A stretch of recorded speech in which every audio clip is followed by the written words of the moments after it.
పేరుతో అమ్మాయిని వెంటపడ్డాడు, లేదా అమ్మాయి ప్రేమించిందో తెలియదు. ఆ తర్వాత వద్దనుకున్నది అమ్మాయో లేకపోతే అమ్మాయిని ప్రేమించలేదని చెప్పి వేధించాడో తెలియదు.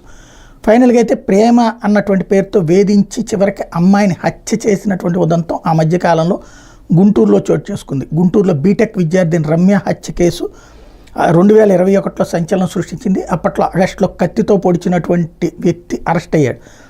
అతను పేరు శశికృష్ణ. ఇతనికి ఉరిశిక్ష విధించింది న్యాయస్థానం. అయితే ఇప్పుడు హైకోర్టులో శశికృష్ణ తరపున న్యాయవాది చల్లా అజయ్ కుమార్ వాదనలు వినిపించారు.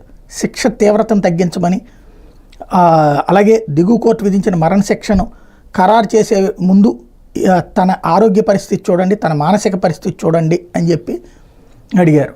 దాంతో ఇప్పుడు అతని మానసిక పరిస్థితి, జైల్లో అతని ప్రవర్తన మీద నివేదిక అడిగింది హైకోర్టు. అవి రెండు సక్రమంగా ఉంటే మరణశిక్షని యావజ్జీవ శిక్షగా మార్చేటటువంటి అవకాశం ఉంటుంది.